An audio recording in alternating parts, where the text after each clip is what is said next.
Hello friends, आज class 10 से एक टॉपिक डिस्कस कर रहे हैं ट्रिग्नोमेट्री। एक छोटा सा बेहतरीन क्वेश्चन लिया है, देखिएगा। है तो क्वेश्चन बहुत आसान, लेकिन इसको करने का जो मेथड है वो मोस्टली बच्चे गलत कर देते हैं और मैंने काफी बच्चों को इसको गलत तरीके से करता हुआ देखा है, जबकि आंसर उनका मैच कर रहा है लेकिन मेथड बिल्कुल गलत होगा। वो मैं बताऊंगा क्या वो गलती करते हैं। क्वेश्चन आसान है। अब कह रहा है कि 4 sin theta equal to 3 cos theta. अब ये कैसा लॉजिक है, देखो जरा ध्यान से। क्या मैं इस cos थीटा को नीचे ला सकता हूं sin के, और 4 को 3 के नीचे? देखो क्या हो जाएगा, sin थीटा cos नीचे लाइए upon cos theta is equal to 3, और एक 4 को नीचे लाइए। What is sin upon cos? tan theta is equal to 3 upon 4। Actually में आपको ये दिया हुआ है कि tan थीटा का वैल्यू 3 अपॉन 4 दिया है, इस पर्टिकुलर एक्सप्रेशन का वैल्यू आप निकाल दीजिए। अब समझने वाला बात ये है कि tan थीटा एक फ्रैक्शनल नंबर है 3/4, ठीक है। और एक चीज का भी आपको पता होना चाहिए कि जो ट्रिग्नोमेट्री है वो किसी राइट ट्रायंगल की साइड के बारे में स्टडी बताता है हमें। मतलब एक राइट ट्रायंगल बनाइए, ध्यान से समझिएगा। ये मैंने बनाया राइट ट्रायंगल, उसको मैंने नाम दिया मान लीजिए ABC। अब ये जो tan थीटा बराबर 3/4 है, ये 3 साइड्स हैं यहां पर। राइट एंगल के सामने हाइपोटेन्यूज, ध्यान से देखिएगा। अगर मैं इसको थीटा मान लेता हूं, C वाले एंगल को, तो थीटा के सामने परपेंडिकुलर और बची हुई साइड बेस। तो ध्यान रखिएगा, ये ट्रिग्नोमेट्री चैप्टर किसी भी राइट ट्रायंगल में दो साइड का रेशियो दिखाता है, और उन दोनों साइड के रेशियो को आप 6 ट्रिग्नोमेट्रिक नाम से जानते हैं, जिसको आप sin theta, cos theta, tan theta, cosec theta, sec theta और cot थीटा बोलते हैं, ठीक है। अब जैसे मेरे पास है tan थीटा 3/4, तो पक्की बात है ये इस राइट ट्रायंगल की किसी दो साइड का रेशियो गिवन है। और ध्यान रखना, रेशियो गिवन है, उनकी दूरी गिवन नहीं है। कहने का मतलब, पहले बताता हूं कि tan थीटा कौन सी दो साइड का रेशियो है। तो इसको याद रखने का एक बहुत अच्छा तरीका है, निमोनिक है। क्या? पंडित बद्री प्रसाद हर हर बोले, सोना चांदी तोले। निमोनिक क्या है? पंडित बद्री प्रसाद।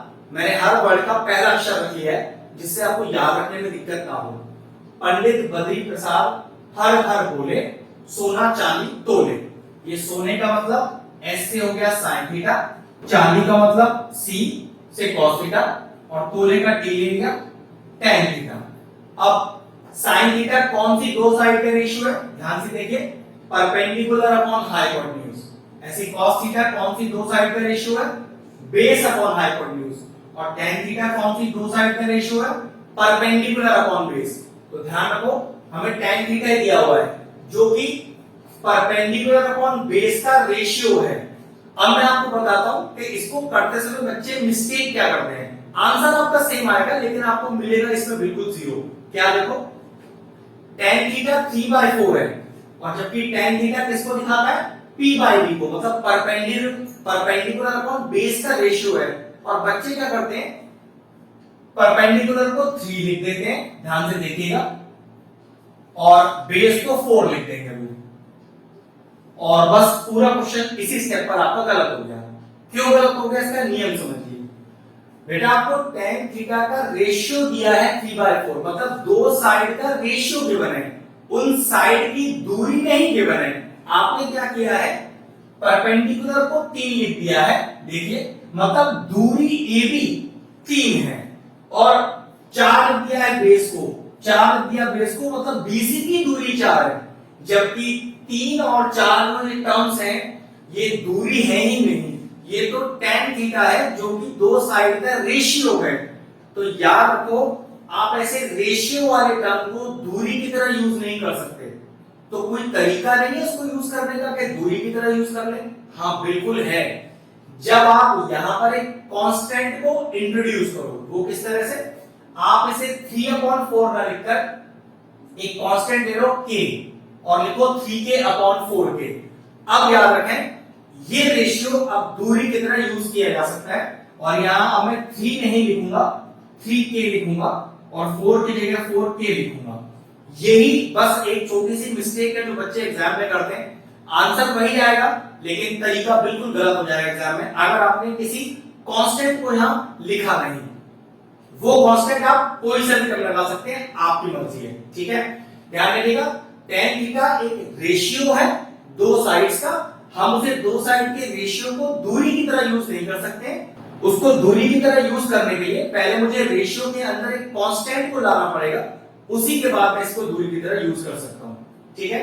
अब बेस मुझे पता है, परपेंडिकुलर मुझे पता है, applying the Pythagoras theorem to find the value of hypotenuse. तो चलिए इन ट्रायंगल ABC लगाइए पाइथागोरस थ्योरम, AC का square is equal to BC का स्क्वायर प्लस AB का स्क्वायर।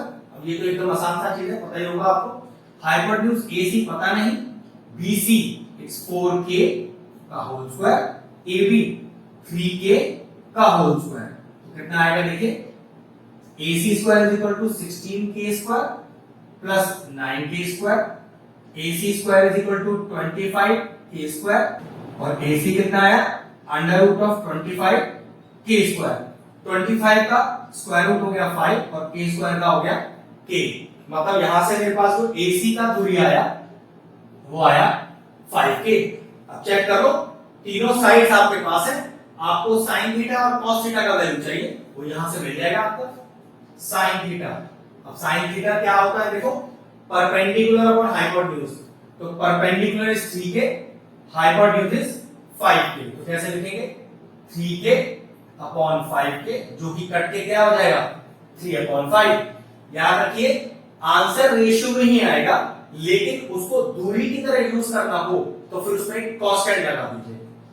इसी तरह से cos थीटा बताइए क्या आएगा, cos थीटा क्या है, base upon hypotenuse. Base is 4K और hypotenuse AC that is 5K। फिर K से K कैंसिल हो गया और कितना आया आपका cos थीटा 4/5। दोनों वैल्यूज को बस अपने एक्सप्रेशन में रखकर वैल्यू निकाल लेते हैं। चलिए वैल्यू निकाल करें। तो ये लिखा है 12 into sin theta। Now what is sin theta? That is equal to 3/5 minus 7 cos theta, that is 4/5 whole upon 8 sin theta और plus 3 cos theta।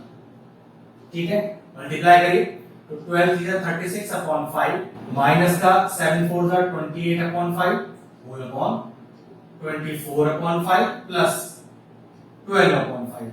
अब ऊपर और नीचे दोनों साइड एलसीएम ले लेंगे तो कितना आएगा देखो, एलसीएम 5 आ गया न्यूमरेटर में, क्योंकि बेस सेम है तो 5 लिखकर डायरेक्टली मैंने न्यूमरेटर को माइनस कर दिया। इसी तरह से डिनोमिनेटर में एलसीएम देखो क्या आएगा, 5 ही आएगा, बेस तो दोनों का ही सेम है तो डायरेक्टली मैंने न्यूमरेटर को ऐड कर दिया। ये कितना आ गया चेक करो, तो 36 माइनस 28 ये हो गया 8/5 होल अपॉन और ये हो गया आपका 36/5। 5 से 5 कैंसिल हो गया, ये आया 8/36।